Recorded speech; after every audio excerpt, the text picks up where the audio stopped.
नमस्कार साथियों, आप लोगों का स्वागत है हमारे YouTube channel CGPSC and CG Vyapam पर। मैं एकलव्य साहू दोस्तों आप लोगों के लिए 20 महत्वपूर्ण प्रश्न लेकर आऊँ, जो कि छत्तीसगढ़ का सामान्य अध्ययन का महत्वपूर्ण भाग छत्तीसगढ़ का प्राचीन इतिहास से 20 महत्वपूर्ण प्रश्न लाया गया। तो आप लास्ट तक बने रहिएगा और इस वीडियो को अंत तक जरूर देखिएगा।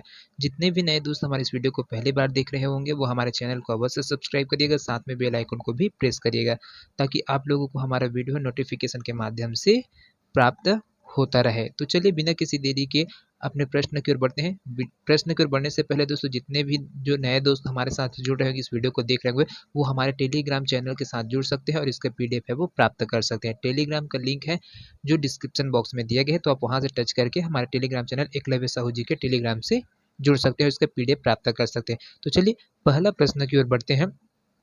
इस राज्य के निम्नलिखित किस प्राचीन राजवंश से राजा प्रसन्न मात्र संबंधित था? तो यहाँ पर कौन से प्राचीन राजवंश है दोस्तों जिससे जो राजा प्रसन्न मात्र है वो संबंधित है? राजर्षि तुल्य कुल वंश से, सरभपुरी वंश से, पांडु वंश या फिर नल वंश? तो राजा प्रसन्न मात्र का संबंध कौन से राजवंश से है दोस्तों? तो इसका करेक्ट आंसर है दोस्तों वो हो जाएगा आपका ऑप्शन बी है, वो बिल्कुल सही हो जाएगा। सरभपुरी वंश से प्रसन्न मात्र का संबंध है ना। प्रसन्न मात्र दोस्तों आपका सरभपुरी वंश के क्या थे? शासक थे, जिन्होंने 5वीं से 6वीं शताब्दी में 5वीं से 6वीं शताब्दी में शासन किया और निडिला नदी जो लीलागर के किनारे है प्रसन्नपुर, जिसको मल्हार के नाम से हम जानते हैं, है ना। ये कौन सी नदी में है? निडिला नदी, जिसको अभी वर्तमान में लीलागर नदी के नाम से जाना जाता है। वहाँ पर है प्रसन्नपुर, जिसको अभी मल्हार के नाम से जानते हैं। वहाँ पर नगर बसाया और गरुड़ चक्र शंख युक्त सोने के सिक्के चलवाए। इन्होंने यहाँ पर है, इनका जो मल्हार है वहाँ पर है, ये उस नगर का बैठाया था और इनके द्वारा जो सोने का सिक्का चलाया गया था गरुड़ चक्र शंख, है ना, उनको है क्या है, सोने का सिक्का है चलवाया था। तो ये प्रमुख फैक्ट है दोस्तों, इसको ध्यान में रखिएगा। चलिए अगला क्वेश्चन की ओर है बढ़ते हैं। अगला प्रश्न है दोस्तों यहाँ पर,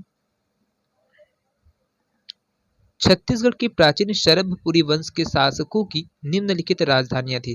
तो यहाँ पर जो सरभवंशी राजा थे दोस्तों, उनकी कौन कौन सी राजधानी थे उनको हमें बताइए। तो पहला दिया है प्रवरपुर, दूसरा सरभपुर, तीसरा सिरपुर और चौथा है प्रसन्नपुर। तो कौन कौन से जगह क्षेत्र है उसको अपना राजधानी के रूप में है वो बनाए थे?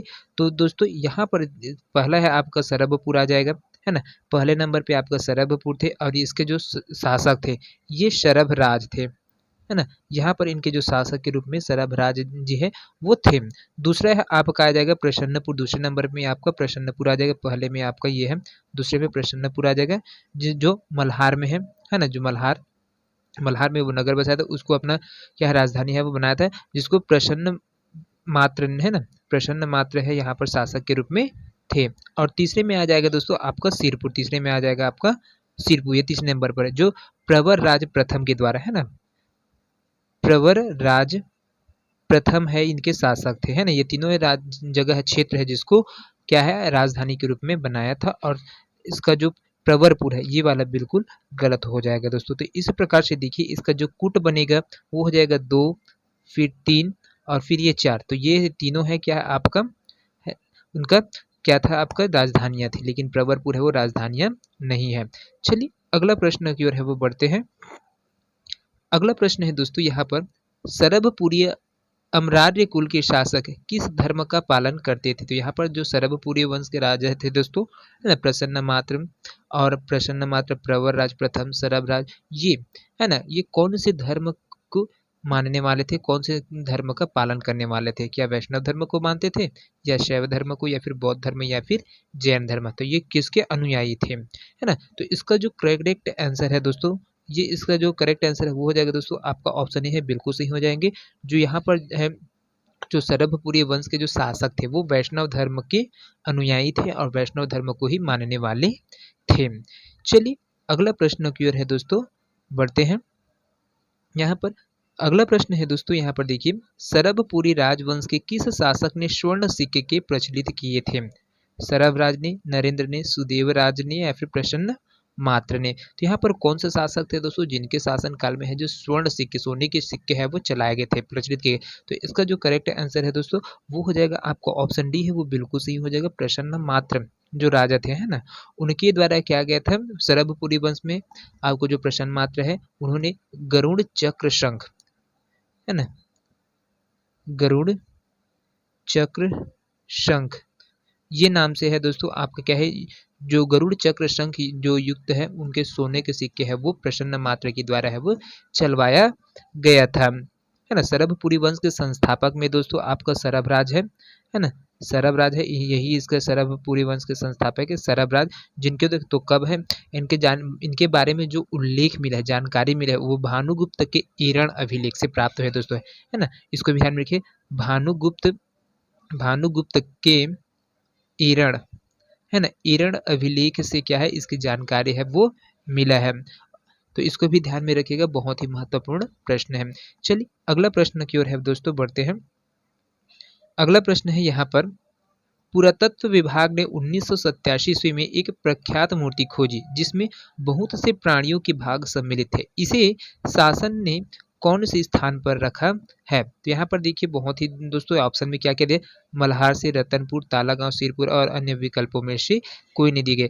ये पूछा गया है दोस्तों कब है, पुरातत्व विभाग को जब 1987 में, उस टाइम, है ना, 1987 में क्या है प्रख्यात मूर्ति मिल गया था, उसको अभी संग्रहालय में संरक्षित रहता है, वो कौन से स्थान पर है उसको रखा गया, ये पूछा गया, मल्हार में, रतनपुर में, तालागांव में या फिर सिरपुर में। तो इसका जो करेक्ट आंसर है दोस्तों वो हो जाएगा आपका ऑप्शन सी है, बिल्कुल सही हो जाएगा दोस्तों। यहाँ पर तालागांव में है उसको रखा गया। तालागांव में एक ऐसी मूर्ति मिली है दोस्तों जिसका शरीर विभिन्न जीवों के भाग से मिलकर क्या है बना हुआ था, है ना, इस जिसे रुद्र शिव की प्रतिमा के नाम से है वो जाना जाता है। और ये जो सरभपुरी वंश कालीन मूर्ति है दोस्तों, इसके जो जब इसका निरीक्षण किया गया तो उनका जो अवधि निकला, कब बनाया गया था दोस्तों, तो सरभपुरी राजवंश थे, है ना, जो 510 ईस्वी के समय थे, कब से, 510 ईस्वी के समय, है ना। इनका जो शासनकाल है वो स्टार्ट हुआ था 510 ईस्वी में, यहाँ पर सरभराज के द्वारा स्थापना किया गया था, तो उन्हीं के शासनकाल के है ये बनाया गया है, जिसको रुद्र शिव की प्रतिमा के नाम से है जानते हैं दोस्तों यहाँ पर,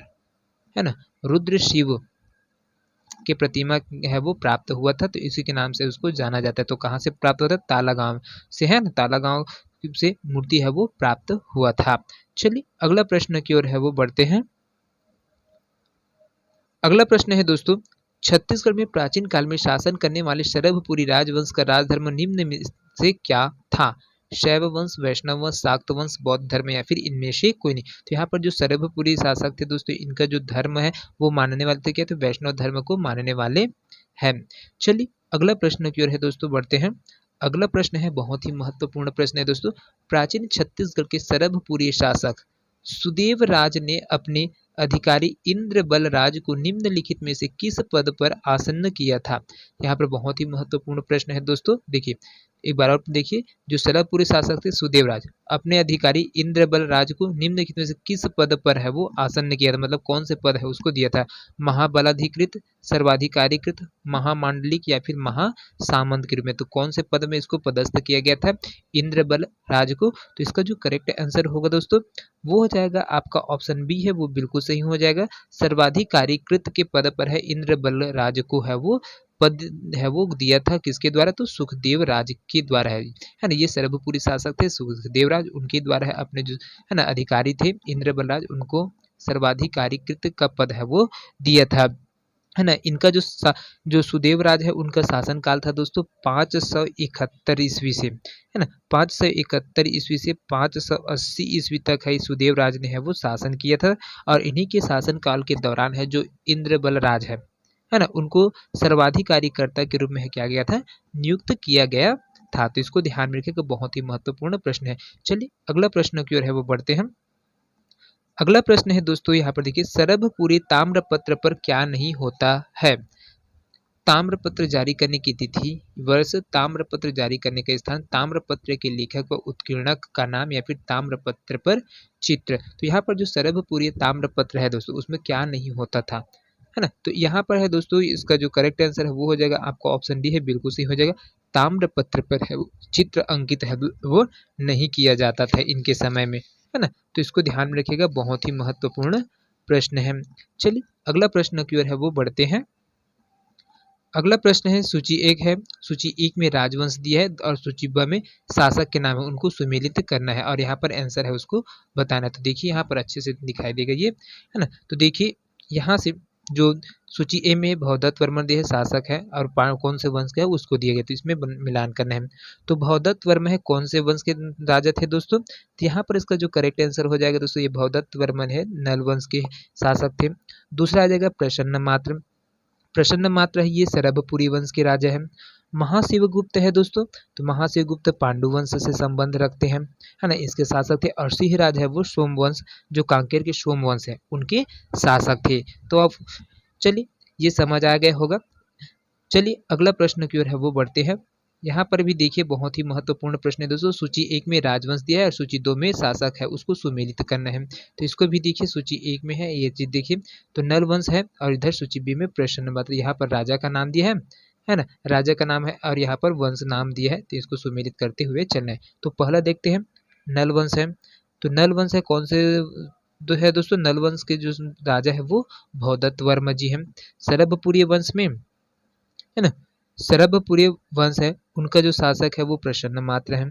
पांडु वंश में आपका आ जाएगा हर्षगुप्त, और सिरपुर का जो सोमवंश है उसमें आ जाएगा महाभव गुप्त। तो इसको ध्यान में रखिए, ये सुमेलित करने वाला क्वेश्चन है जो कूट में है, वो बहुत ज्यादा पूछा जाता है। राजवंश है और उनके जो शासक है उनको पूछा जाता है, तो ये बहुत ही इंपॉर्टेंट है दोस्तों, इस वजह से इसको इस टाइप के क्वेश्चन भी है मैं लाया हूँ। तो इसको छोड़िएगा बिल्कुल नहीं, लास्ट तक देखिए। वीडियो पसंद आ रहा होगा दोस्तों, फटाफट लाइक कर दीजिएगा और शेयर जरूर करिएगा अपने दोस्तों के साथ। चलिए अगला प्रश्न की ओर है वो बढ़ते हैं। 11वां नंबर का प्रश्न है, बहुत ही महत्वपूर्ण प्रश्न है दोस्तों। यहाँ पर देखिए, सूची 1 में प्राचीन छत्तीसगढ़ के राजवंश को सूची 2 शासक से सुमेलित करना है। तो यहाँ पर सूची 1 और 2 दिया है, इसमें शासक और राजवंश का नाम दिया है, उनको सुमेलित करते जाना है। तो देखिए नलवंश है ना, तो यहाँ पर नलवंश है दोस्तों, उनका जो संबंध है किसके साथ है, तो यहाँ पर दोस्तों जो नलवंश है वो स्कंद वर्मन है। स्कंद वर्मन जो शासक है दोस्तों वो नलवंश के शासक थे। सरभपुरी वंश में दोस्तों आ जाएगा आपका, सरभपुरी वंश में आ जाएगा आपका जो सुदेव राज है ना, सुदेव राज है, ये है इनके शासक थे। पांडु वंश में आपका है जो आ जाएगा तिवरदेव आ जाएगा, और सोम वंश उसमें शिवगुप्त है, बालार्जुन है वो आ जाएगा, ये इसके शासक हुआ करते थे। तो चलिए अगला प्रश्न की ओर है वो बढ़ते हैं।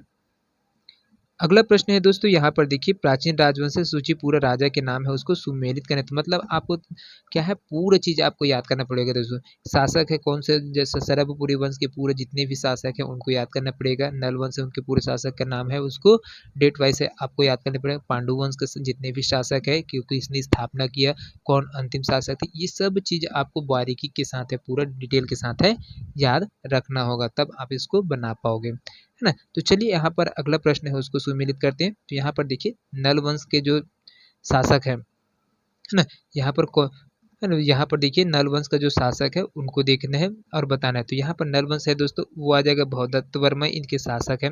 शरभपुरी वंश में आपका आ जाएगा प्रसन्न मात्रा आ जाएगा, है ना। उसके बाद पांडु वंश है उसमें त्रिवरदेव आ जाएगा, और सोम वंश है उसमें शिवगुप्त है वो आ जाएगा। चलिए अगला प्रश्न की ओर है वो बढ़ते हैं। अगला प्रश्न है दोस्तों, यहाँ पर देखिए, निम्नलिखित शासकों को उनके वंश से सम्मिलित कीजिए और नीचे दिए गए कूट से सही विकल्प का चयन करना है। तो यहाँ पर देखिए दोस्तों, आपको जो नाम दिया गया है उसको मिलान करना है, सुमेलित ही करना है। यहाँ पर कूट दिया गया था, है ना, उसको आपको देख के बताना है। तो यहाँ पर देखिए, प्रसन्न मात्र है कौन से वंश का है दोस्तों, प्रसन्न मात्र है या आपका सरभपुरी वंश का है, इसमें का आ जाएगा, सरभपुरी वंश से संबंधित है। उसके बाद इंद्रबल है ना, इंद्रबल है ये पांडु वंश से संबंध रखते हैं। बाहर शाह है ना, बाहर शाह ये आपका कलचुरी वंश है, और भीमसेन द्वितीय राजर्षि तुल्य वंश के शासक थे, है ना। तो ये चीज भी समझ आ गया है। चलिए अगला प्रश्न की ओर है वो बढ़ते हैं। अगला प्रश्न है दोस्तों, सुमेलित कीजिए छत्तीसगढ़ के प्राचीन राजवंश एवं शासक। तो यहाँ पर देखिए राजवंश दिया है और शासक का नाम दिया है, उनको मिलान करते हुए जाना है। तो देखिए यहाँ पर राजर्षि तुल्य वंश है दोस्तों, इसके जो प्रमुख शासक है उसमें आ जाएगा भीमसेन प्रथम। नरवंश है दोस्तों, इसमें आ जाएगा आपका स्कंद वर्मा, नरवंश में स्कंद वर्मा है। सरभपुरी वंश में दोस्तों आ जाएगा आपका यहाँ पर जो जयराज है, ये शासक के रूप में आ जाएगा, और पांडु वंश है उसमें चंद्रगुप्त है वो आ जाएगा, है ना। तो इसको ध्यान में रखिएगा दोस्तों, बहुत ही महत्वपूर्ण प्रश्न है। चलिए अगला प्रश्न की ओर है बढ़ते हैं दोस्तों। अगला प्रश्न है यहाँ पर देखिए, छत्तीसगढ़ के दुर्ग क्षेत्र में सातवीं छत्तीसगढ़ के दुर्ग क्षेत्र में दोस्तों 7वीं एवं 8वीं शताब्दी में जो आपका सैल वंश का शासन था, इसके निम्नलिखित शासक कौन थे? यहाँ पर दोस्तों बहुत ही महत्वपूर्ण प्रश्न है। छत्तीसगढ़ के दुर्ग क्षेत्र है, उसमें 7वीं और 8वीं शताब्दी में दोस्तों सैल वंश का शासन था। इसके निम्नलिखित शासक कौन कौन थे? तो पृथ्वीवर्धन, जयवर्धन, राज्यवर्धन या फिर श्रीवर्धन। तो यहाँ पर देखिए दोस्तों, ये आपका नाम दिया गया है और ये ऑप्शन दिया गया है, उनको आपको सुमिल। तो कौन कौन से जो शासक थे जो शैल वंश के यहाँ पर शासक हुए हैं? तो देखिए पृथ्वीवर्धन दिए हैं। तो यहाँ पर देखिए सबसे पहले आपका पृथ्वीवर्धन है ना, 7वीं 8वीं शताब्दी में इनका जो वंश है वो सूर्यवंशी के नाम से है, सूर्यवंशी है, उनके नाम से है, इनका वंश है वो चला था, है ना। इनके प्रमुख शासक थे, उसमें पहले नंबर पे आते हैं पृथ्वीवर्धन। ये दुर्ग क्षेत्र में क्या करते थे दोस्तों? आपका शासन करते थे। कब? 7वीं 8वीं शताब्दी में सैल वंश के शासक हैं, जिसको सूर्यवंशी के नाम से जाना जाता था, है ना। तो पहला तो हो गया आपका पृथ्वीवर्धन। दूसरे में आ जाएगा दोस्तों जयवर्धन है, वो आ जाएगा जयवर्धन है, और फिर आपका जो श्रीवर्धन है, ये तीनों है वो क्या है, इसमें शासन है वो किए हुए हैं। लेकिन जो राज्यवर्धन है दोस्तों, ये यहाँ पर जो सैल वंश के शासक में है, ये नहीं आते हैं। तो इस प्रकार से देखिए दोस्तों, आपका जो ऑप्शन सी है वो बिल्कुल सही है ना। 1, 2 और 4 है भी आपका करेक्ट आंसर हो जाएगा। इसका जो जानकारी के रूप में दोस्तों आपका जो है वो क्या हो जाएगा, सैल वंश से दुर्ग और बालाघाट के जो सरहदी ग्राम है दोस्तों रघोली, है ना, ये रघोली से क्या करते थे, प्राप्त ताम्रपत्र से इसका जानकारी है दोस्तों, वो प्राप्त हुआ है कि सैल वंश ने छत्तीसगढ़ में है वो दुर्ग क्षेत्र में शासन किया है करके। इनके जो संस्थापक थे दोस्तों, वो संस्थापक के रूप में है श्रीवर्धन जी है ना। श्रीवर्धन है वो क्या है, श्रीवर्धन है, वो क्या है, इसके संस्थापक थे। और इनके जो उसके बाद संस्थापक के बाद जो श्री पृथ्वीवर्धन जी है, श्रीवर्धन के जो पुत्र हैं, है ना, ये जो क्या है पृथ्वीवर्धन है, ये श्रीवर्धन के पुत्र थे, ये इन्होंने शासन किया। फिर आपका जयवर्धन है, उनके द्वारा है वो शासन किया। तो ये एक पीढ़ी है पूरा चला था।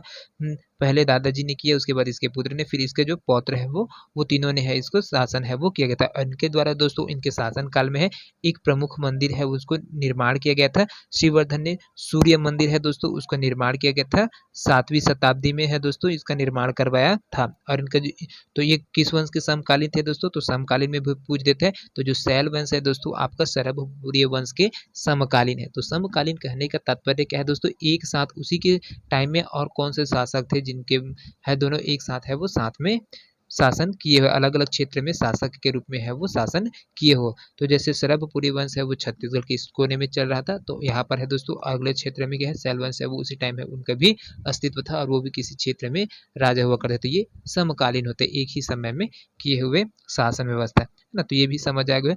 चलिए अगला प्रश्न की ओर है दोस्तों बढ़ते हैं। यहाँ पर अगला प्रश्न है दोस्तों, जो पाली के प्रशस्त मंदिर है ना, पाली का प्रशस्त मंदिर है का निर्माण किनके द्वारा है वो करवाया गया था? पाली के प्रशस्त मंदिर का निर्माण किसके द्वारा करवाया गया था?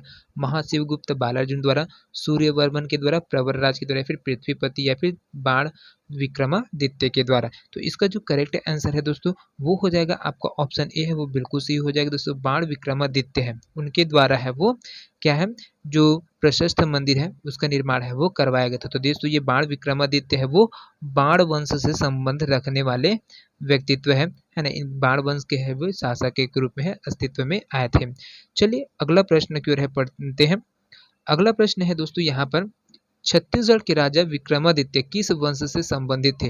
राजर्षि तुल्यकुल वंश, सोमवंश, बाण वंश या फिर नल वंश से? तो यहाँ पर दोस्तों जो राजा विक्रमादित्य है, छत्तीसगढ़ के राजा है ना, छत्तीसगढ़ के राजा थे जिनका नाम है विक्रमादित्य है ना, वो किस वंश से संबंधित थे? तो दोस्तों इसका जो करेक्ट आंसर है दोस्तों वो हो जाएगा आपका ऑप्शन सी, बाण वंश से संबंधित शासक थे। चलिए अगला प्रश्न की ओर है बढ़ते हैं। अगला प्रश्न है दोस्तों यहाँ पर देखिए, बाण वंश के शिलालेखों में विक्रमादित्य का उल्लेख किस नाम से मिलता है? जयमऊ या फिर जयमेरू, जयराम या फिर जयपाल या फिर जगपाल? तो यहाँ पर दोस्तों इसका जो करेक्ट आंसर है दोस्तों वो हो जाएगा आपका ऑप्शन ए है, बिल्कुल सही हो जाएगा दोस्तों। जो इनके विक्रमादित्य का जो उल्लेख है दोस्तों वो मिला है, और उनको जयमऊ के नाम से या फिर जयमेरू के नाम से है वो जाना जाता था। कहाँ पर? तो जो शिलालेख है उसमें जानकारी प्राप्त हुए उनके आधार पर। चलिए अगला प्रश्न की ओर है बढ़ते हैं। अगला प्रश्न है दोस्तों यहाँ पर, प्राचीन छत्तीसगढ़ में किस राजवंश के शासकों ने त्रिकलिंगाधिपति की उपाधि धारण की थी। तो यहाँ पर दोस्तों इसका जो करेक्ट आंसर है दोस्तों क्या हो जाएगा, सोमवंश, नागवंश, फड़ी नागवंश या फिर नलवंश। यदि है तो इसका करेक्ट आंसर है दोस्तों आपका ऑप्शन ए है, बिल्कुल सही हो जाएगा दोस्तों। जो सोमवंश के शासक थे, है ना, सोमवंश के शासक थे, ये उड़ीसा में निवास करने वाले थे दोस्तों। उड़ीसा में इनका शासन है वो चलता था, सोमवंश है। छत्तीसगढ़ का सोमवंश भी है, लेकिन ये उड़ीसा में है ना, उड़ीसा के राज्य में है, वहाँ पर है इनका शासन करने वाले थे। और इन्हीं के द्वारा है क्या थे, त्रिलिंगाधिपति की उपाधियां धारण किए हुए थे। वे स्वयं को क्या थे, कलिंग, कौशल और उत्कल का अधिपति मानते थे। तो इसको भी ध्यान में रखिए। तो कलिंग को अपना अधिकार में लेते थे, कौशल और उत्कल ये तीनों को क्या अधिपति है मान गए थे। इस वजह से उनके द्वारा है वो क्या है, त्रिकलिंगाधिपति की उपाधि है वो धारण किया गया था, है ना।